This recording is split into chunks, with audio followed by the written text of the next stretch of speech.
Ladies and gentlemen, welcome to the fifth and final day of St. Louis Rapid and Blitz 2024, the last leg of Rapid and Blitz events in Grand Chess Tour. Going to the return leg of the Blitz portion. Alireza was leading the tournament with 1.5 as you can see on the screen. Vesely and Jan were chasing him, and I'm going to show you all the 9 rounds that Alireza played yesterday and try to put it in a nutshell so we can learn something together. You can skip the video to your favorite game. Don't forget to like the video as well to help me expand my viewership as well. So let's start with the first game. He played against Linear Dominguez with the black pieces. He beat him with the white pieces yesterday. This game started with Caro Kann, very normal line, main line, knight f6 line, bishop d6, bishop d3, castle, queen c2, and h5.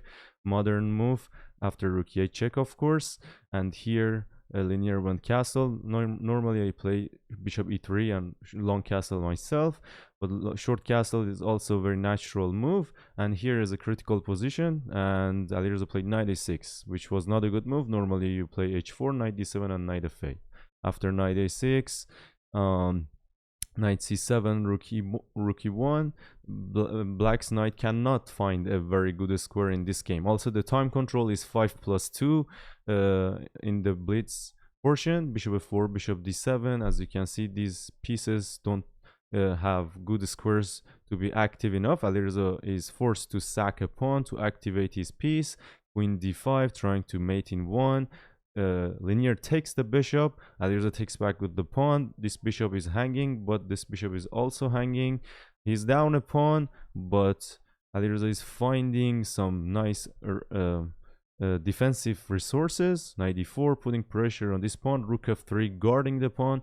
Rook d8, king h2, and rook d3 here. Suddenly the position is getting very difficult for Linear. As you can see, at 35 seconds, you can pause the video and find the best move here for white. The only way he can win the game, he couldn't find it. Queen e2 is the wrong move. Actually, the computer wanted this, and b5. Your queen is overloaded, and this pawn is going to be very dangerous.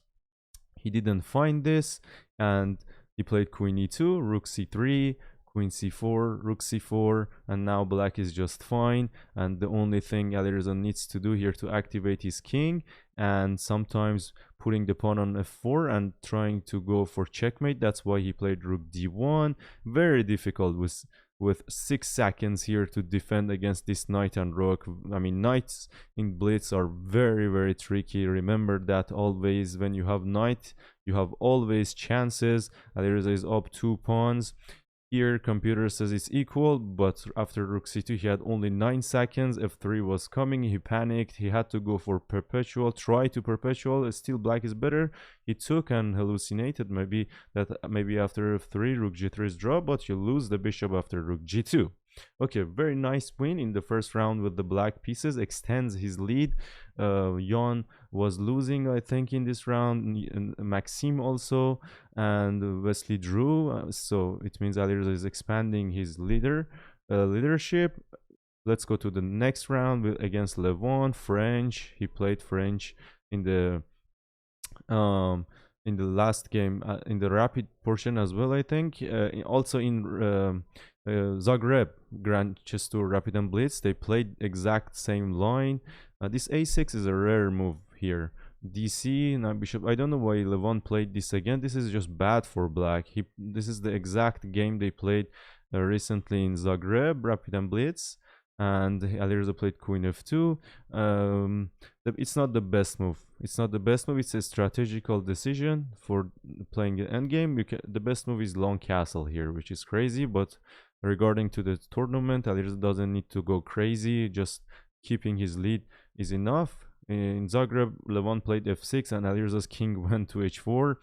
At some point, but now he decided to develop his pieces like this. Here, another critical position. Alireza go for a wrong plan. He had 2 good plans. Pushing pawns on the king side always is good, even without queens, to try to create weakness, or going for rook b1, b5, putting pressure on this b7 pawn. This plan that he chose is actually not good, because this pawn on c3 going to be always under huge pressure. The pawn on a3 is under huge pressure, so he had to muddy the water, go for f5, and trying to trick Levon, and Levon thought he's not better here, and with a lot of time on the clock, he couldn't find rook e to stabilize the position. He played knight b5. Maybe he thought he's not even better. He's better if he finds rook e8, but it was not easy. Rook goes to g3, h5, h5, h6, king g1, rook f1. Was not easy. He played knight b5. He gave the pawn back, and here probably he missed this beautiful move, rook d1, counter-attacking instead of defending passively. Alireza simplified the position, equalized, and in this rook endgame, suddenly Levon got a pawn, attacked the pawn, but it doesn't matter. Doesn't matter in this position. 2 against 1. This is theoretically a draw. Levon continued this. He's a great rook endgame player, one of the best rook endgame player out there. But this position is just theoretically an easy draw. You should just be careful. Don't play rook a3 and don't exchange rooks, because that pawn endgame is winning for black. But if you don't do that, it's just a draw, and they agreed to a draw. Okay, solid draw, still in the lead, still extending his lead. And Maxime and Jon, I think they were just losing. Jon had a terrible tournament, Maxime as well. So, and Wesley was drawing, and now they play against each other, against the second player. And as I said, when you're leading the tournament with 2 points, you don't need to go crazy, just keep everything simple. This is the main line, c3. White doesn't take because it's going to be ugly. Nobody wants to take pawns here. All for you. Development is more important. Here c6 is also a funny move as well. Nobody wants pawns.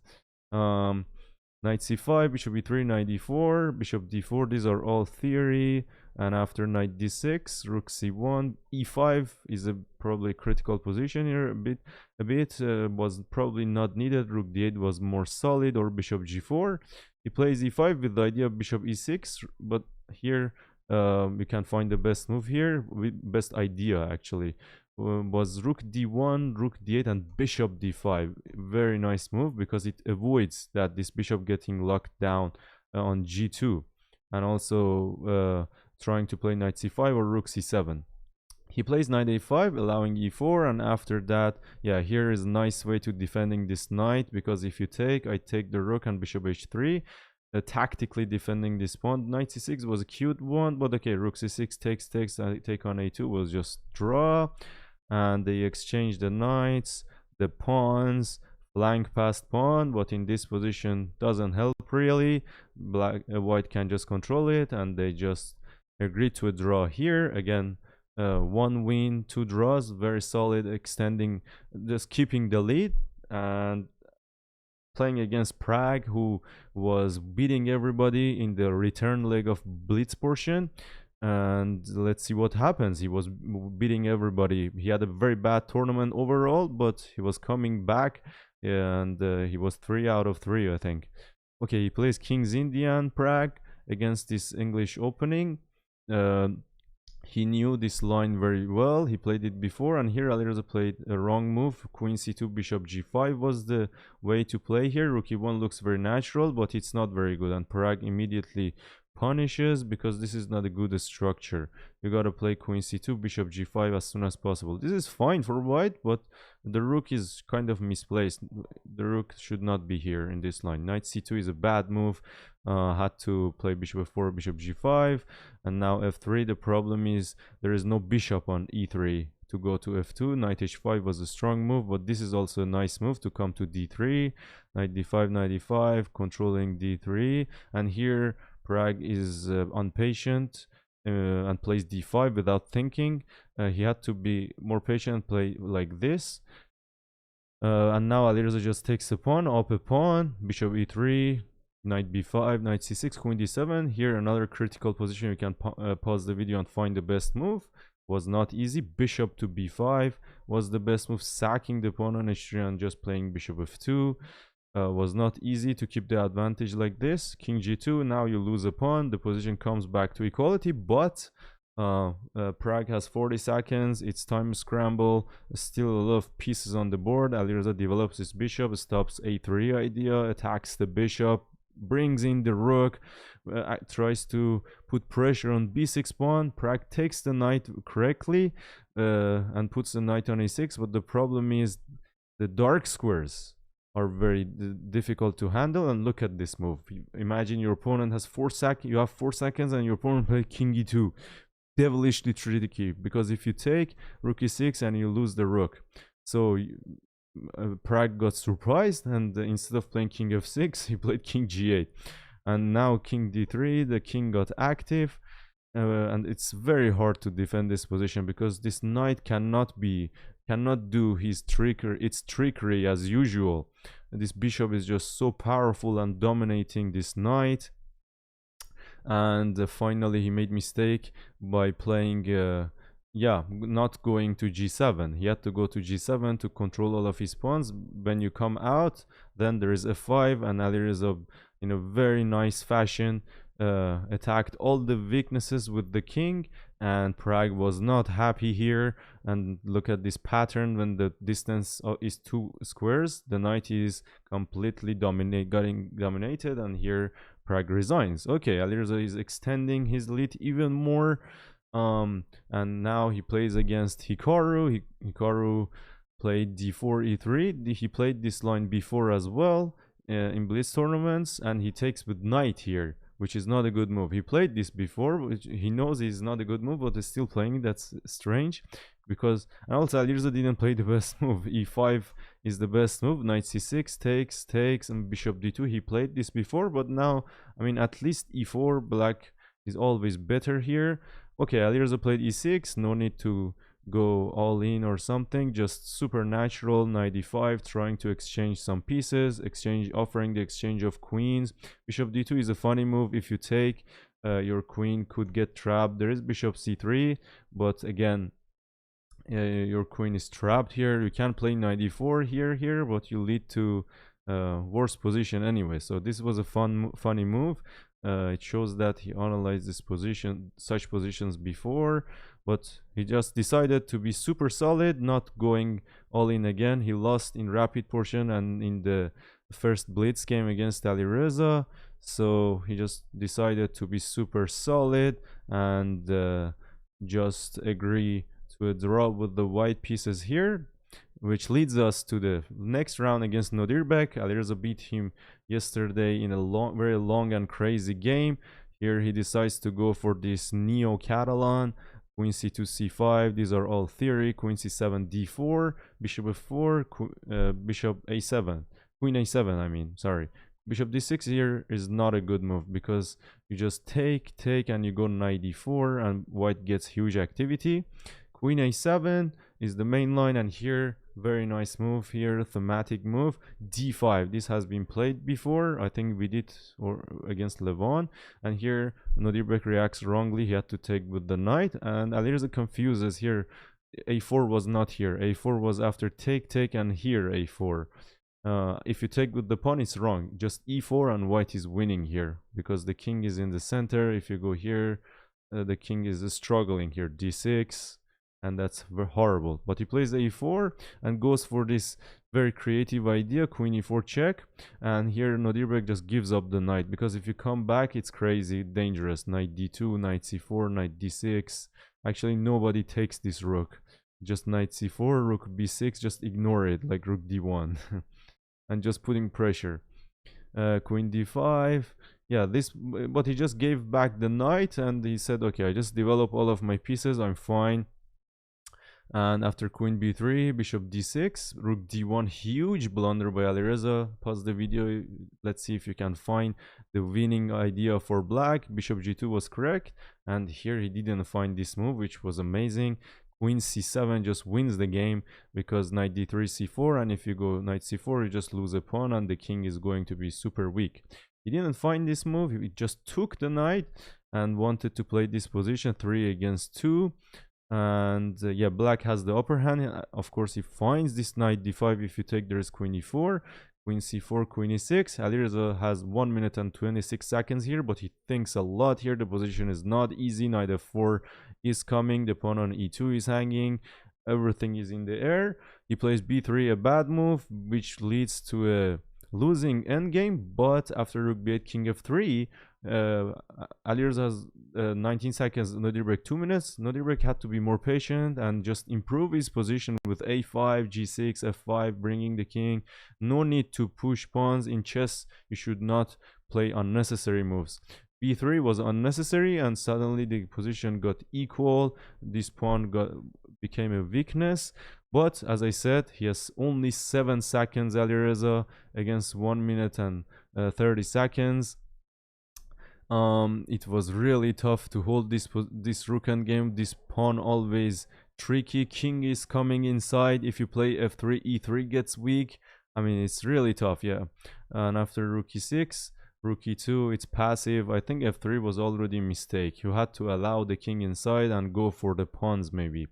f3, rook e6, rook e2, a2, king b2, king a6, king a1. But this is so passive. This is so passive. Rook e1 was possible, but anyways, this was not looking fun to play. And with the king on a1, the position is really hard to hold. Rook e1 could hold a little bit, but I'm sure there was some way like f6, g5. I don't know. He had to be more patient. But he had 3 seconds. He thought maybe this could be holdable, but actually not. The king just takes all the pawns. And in the last position, actually after rook f5, if you give check here, there is g4, and if you go rook c4, that was a better chance, but there is check and rook e8. And this position is just lost for Alireza, and he has his first loss of the day. But it doesn't matter. Still, he's keeping the lead. Wesley, I think it was drawing. Jan and Maxime were already losing a lot of games. I think Jan was on the minus. He lost 5 rounds, and now Alireza is playing against him. Had a horrible day, Jan, and they were saying he's going for Olympic rings for the 6th loss. He played queen c2 in rapid. He played knight a4, was a weird move. Queen b1, he has played it before, was not that weird. This queen c2 move, knight b4, bishop e6. The best line is knight d4 here, actually. Alireza played bishop e6, a3, knight d5, castle, castle. Knight e4 was not a good move. He had to go for b4 and then play knight a4, knight c5, because the knight on e4 is always getting hit with f5. And as we will see, after h6 is preparing for f5, b4, and here Alireza doesn't play f5 because of knight c5. He tries to destabilize this pawn on b4 and then go for f5. And here Jan blunders very badly. He had to play bishop b2, pressuring on this pawn on e5, and forget about this pawn on b4, because if you push or take, the knight is forced to come back to d2, and knight c3 finishes the game actually. Knight e2 and bishop d5.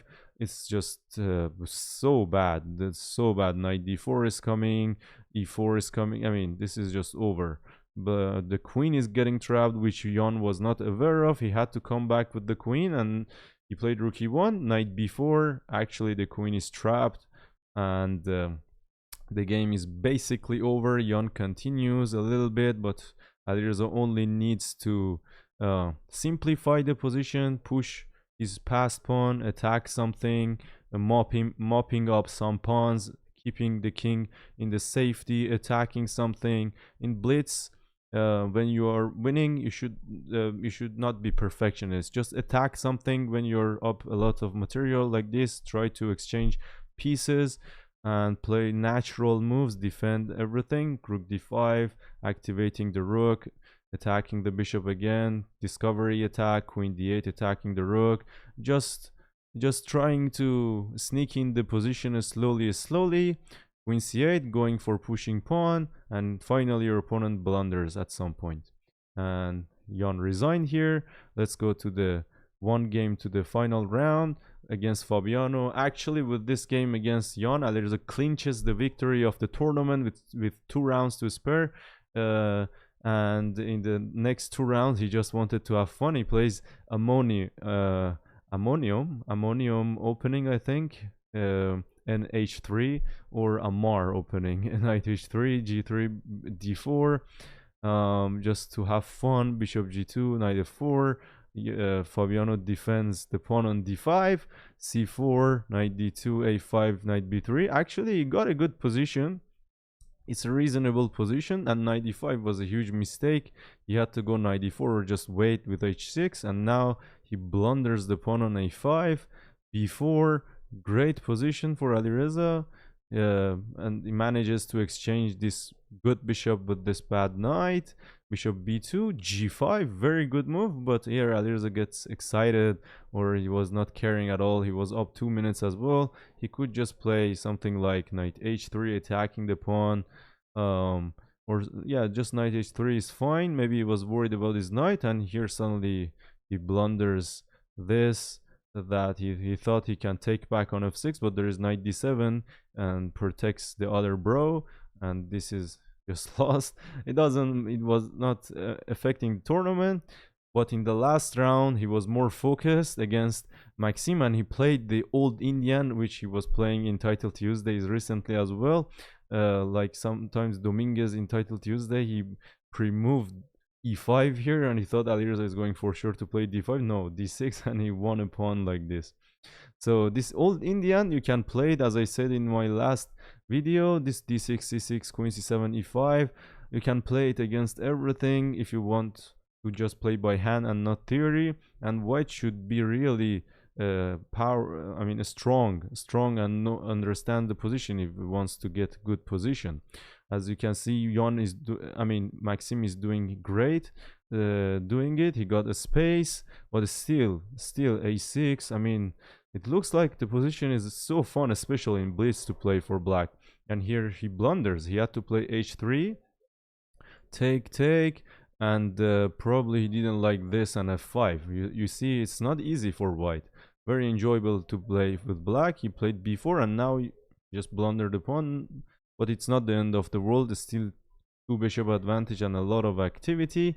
But here he decides to go take and bishop g4, exchanging queens. Maybe he was worried about getting mated or something. He didn't play rook e2, bishop e2.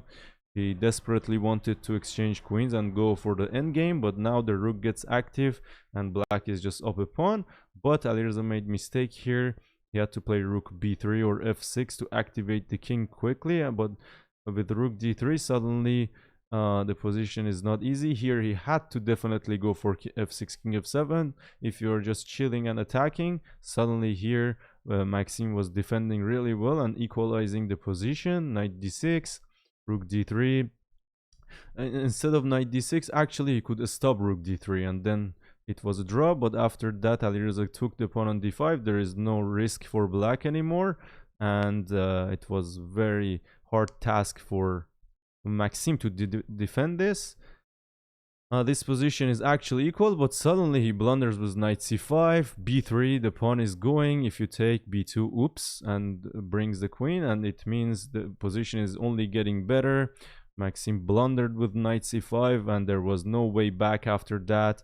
And actually, Alireza manages to win the last round with the black pieces with old Indian defense, and which didn't affect the tournament a lot, but he got a rating and a lot of other things. So this was the last round. Hopefully you guys enjoyed my recap. Yeah, 23 minutes of video.